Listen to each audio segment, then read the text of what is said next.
네, 성도님들 반갑습니다. 나혜주 목사입니다. 오늘도 말씀 플러스 하나를 찍으려 합니다. 지난주 설교 시간에 같이 좀 나누고 싶었는데 사실 분량이 또 그러면 많아지고 해서 말씀 플러스에 그냥 올려야 되겠다 이제 이런 생각을 했습니다. 딴 게 아니라 민수기 마지막으로 가는 그 내용이 하나님의 특별한 마음, 특별한 관심이 잘 나타난다. 그래서 그 마음을 같이 나누고 싶었습니다. 레위 지파의 성읍 분배, 그 부분은 이제 설교 시간에 좀 충분히 나누었다 할 수 있겠습니다. 그러나 레위 지파의 땅 분배도 하나님의 그 레위 지파를 향한 하나님의 마음, 땅이 없는 소위 사회적 약자에 대한 그 하나님의 마음, 실제로 곳곳 구약 곳곳에서 하나님은 고아와 과부와 이방 나그네들을 돌볼 것을 구약과 신약에서 자주 강조하시거든요. 그러니까 이스라엘 온 공동체가 레위 지파를 섬겨다오, 이제 그런 마음이 담겨 있습니다. 그 본문 바로 이어지는 본문에는 도피성에 대한 내용이 나옵니다. 도피성은 이런 것입니다. 고의가 아닌데 이제 부지불식간에 살인을 저지른 거예요. 그러면 그 사람이 억울하게 죽임을 당할 위험이 있지 않습니까? 그래서 도피성을 만들어서 고의가 아닌 살인을 범한 사람들에게 이 온전한 재판을 받을 수 있고 그리고 그 살인 누명에 대해서 좀 공의로운 공정한 판정을 받을 수 있도록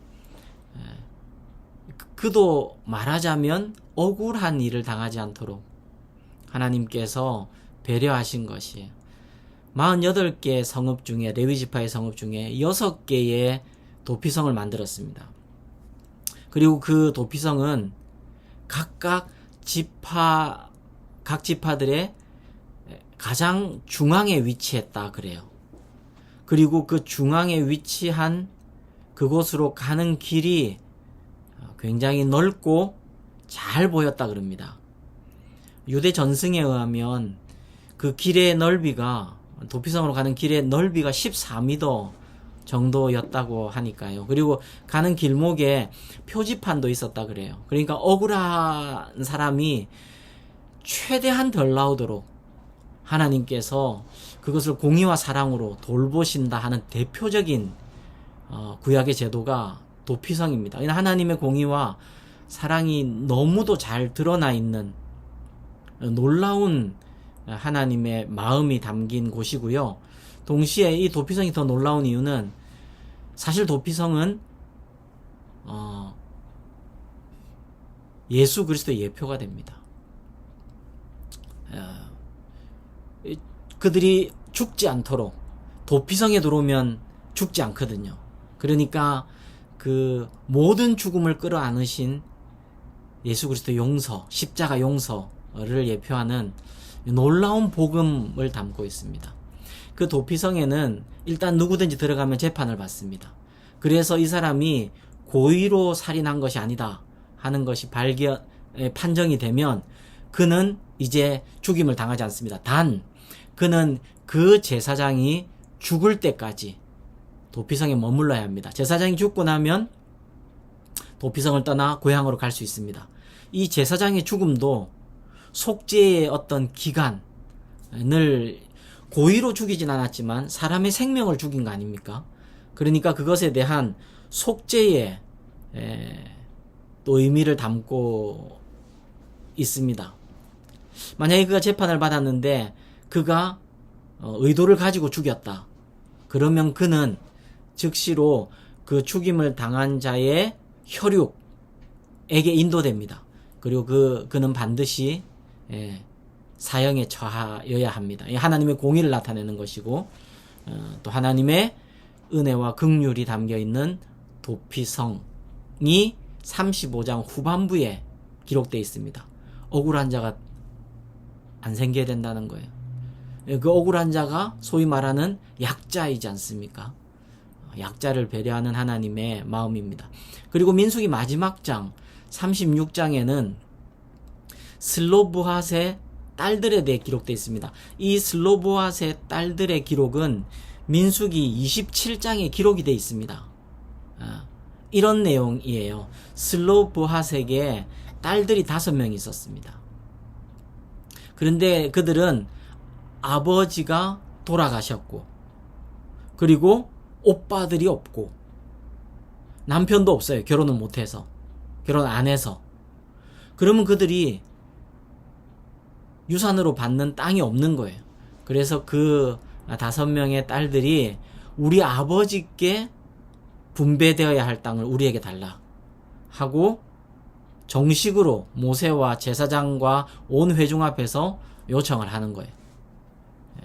거기에 대한 응답은 너무너무 간단하게도 슬로보앗의 딸들의 말이 맞다. 그래서 해줘라.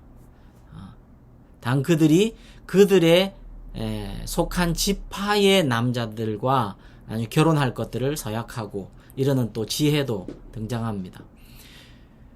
그 내용이 27장에 어느 정도 기록이 되어 있는데 36장 민수기를 마칠 때 다시 하나님은 기록하십니다.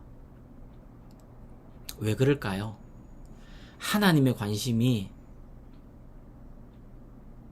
약자들에게 있기 때문입니다.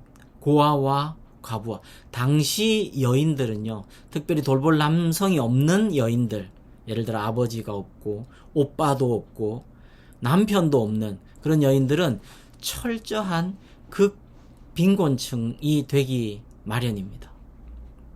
하나님은 그들에게 관심이 있으신 거예요. 하나님은 그들을 사랑하시고 보호하시는 거예요.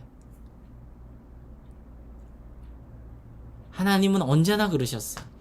그래서 교회가 어떠해야 되는가? 하나님의 나라의 예표인 교회가 어떠해야 되는가? 약자들을 향한 하나님의 마음을 가져야 돼요. 건강이 약하거나 가난하거나 그리고 도움이 필요하거나 억울한 일이 없도록, 억울한 사람이 없도록 가능하면 돌봐야 되는 것이 하나님의 마음입니다. 저는 민수기 이 설교를 마치면서 그 하나님의 마음이 너무 강하게 느껴졌어요. 나는 그러고 있나? 우리 교회는 그러고 있나? 우리 교회는 그 하나님의 마음을 담을 그릇이 준비되어 있나? 지금 우리는 물론 이제 개척교회고 재정적인 여유도 없고 해서 항상 뭔가 마음이 부여하지 못한 그런, 실제로 부여하지 못하고요. 그러다 보니까 마음도 부여하지 못한 그런 상황에 놓인 것은 아닌가.